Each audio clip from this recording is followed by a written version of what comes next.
Hello everyone at welcome back sa ating video tutorial. So for today, pag-uusapan natin ngayon kung paano magba-backup at mag-retrieve ng ating database at PHP file dito sa ating web development project.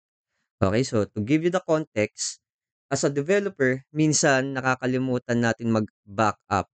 Okay, which is yun ang isa sa pinaka-importanting bagay na ginagawa dapat, lalo na kung gumagawa kayo ng mga web development project, okay? Kasi may mga tendency na halimbawa nasira yung ating local host, which is halimbawa ang ginagamit natin is si SAMP, nasira or nag-corrupt, hindi na natin ma-access for some reason. So minsan ang nagiging solution na lang natin diyan is to uninstall and then install ulit, okay? But the problem is kapag hindi mo na backup, nagre-refresh yung database natin, so nawawala lahat ng pinaghirapan natin. Okay? So for this video, tuturo ko sa inyo kung paano mag-backup ng ating database at PHP file. Okay? So unahin natin yung ating PHP file. So basically guys, madali lang naman ang pag-save ng PHP file natin. Okay? So ang gagawin lang naman natin is pupunta lang tayo sa ating Drive C at hahanapin natin yung ating SAMP folder. Okay? And then access natin yung ating htdocs, which is ito. Okay? So basically, ang pinakamagandang way dito is i-copy and paste natin yung ating htdocs, yung kabuuang web development projects natin. Kasi hindi natin alam na baka yung ibang projects natin is magamit natin or gagamitin natin. So better na i-copy paste natin or i-backup natin yung ating htdocs sa ating PC and then sa ating external drive. Okay, so mas maganda na may madami tayong means na mai-backup natin. So puwedeng dito sa PC and then, mag-provide kayo ng inyong external drive like, ah, flash drive or external hard disk drive, mas maganda, okay? And kung kayang ma-save sa inyong Google Drive, mas maganda, okay? So, gano'n lang 'yon for the PHP file, so wala tayong magiging masyadong problema diyan, okay? Ang next natin is kung paano yung ating database, okay? Kasi magkahiwalay yan. So, sa database, dito tayo nagkakaroon ng malaking problema once na hindi niyo na-backup. Kasi tulad ng sinabi ko kanina, along the way, hindi gumana ang ating local host which is si SAMP natin, hindi nagwo-work, corrupted for some reason, tapos hindi na natin magamit. So, isa sa mga possible ways para magamit ulit natin is uninstall si SAMP tapos i-install ulit natin, okay?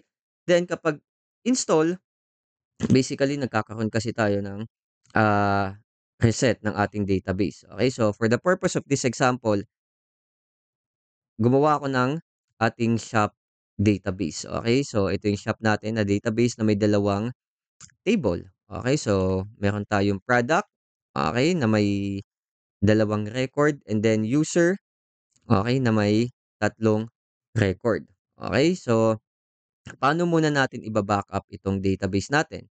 Okay, so ang gagawin niyo lang is i-click niyo yung database niyo which is si shop. Click niyo 'yan, okey, si shop and then hanapin ninyo yung tab dito na export. Okay, so click niyo lang yung export. Okay.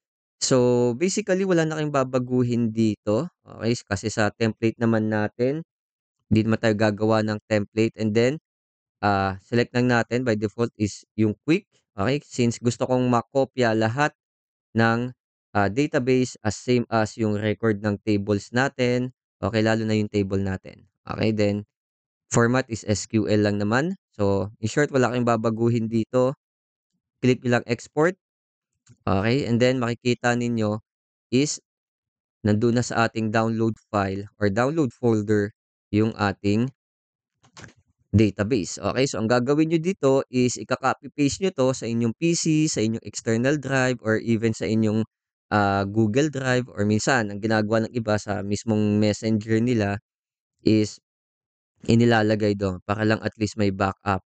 So, create as many copies as you can dahil mahirap talaga 'tong hanapin or mahirap i-retrieve 'to once na, nag-uninstall and nag-install ulit tayo ng ating local host, okay.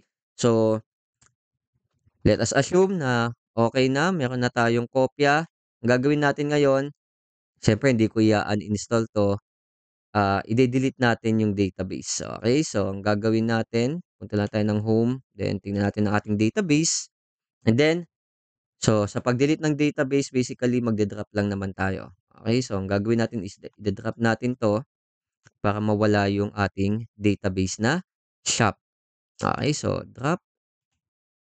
Okay, so kung mapapansin ninyo wala na yung shop na database natin. Okay, so ganito yung typical na nangyayari sa isang bagong install na, ah, SAMP. Okay, so nagre-reset lahat ng mga database. Okay, so i-assume natin, reset na yung ating database, wala na yung database na ginawa natin. So, ang gagawin natin ngayon is paano natin maibabalik yung database natin. Okay? So, kung nakagawa kayo ng inyong backup for the database, madali na lang yan. Okay? So, ang gagawin lang natin is we're going to create the database. Okay? Yun muna. But make sure guys na yung database name ninyo is the same as yung SQL file ninyo. Okay? So, dito, ang pangalan ng SQL file natin is shop. Okay, so ang gagawin natin dito is basically shop. Okay, so shop lang and then create. Okay, so once created, nandito na siya. Okay, so ipo-prompt tayo ng PHP-MyAdmin na gumawa ng bagong table. Okay, so for this one, di na tayo gagawa ng table. Okay, since meron na tayong database na naka-backup. So, ang gagawin lang natin is i-import lang tayo. So, hanapin niyo lang dito sa tab, import. Okay, then choose the file. Then hanapin ninyo kung saan yung nakasave ninyong SQL file. Okay, gagawin niyo lang is click ito, shop.sql. Okay, then for this one, wala na kayong babaguhin din. Okay, so character set natin is UTF-8. Okay, then this one, so since gusto kong kopyahin buong tables at records ng database natin, so wala na tayong babaguhin diyan. As is na 'yan, gagawin lang natin is to click import. Okay? And then, once sa pinaka first line nakita ninyo import has successfully finished, okay, so ibig sabihin na-retrieve na natin yung ating database. So, check natin ulit. So, we have the shop database and then bumalik yung ating dalawang table.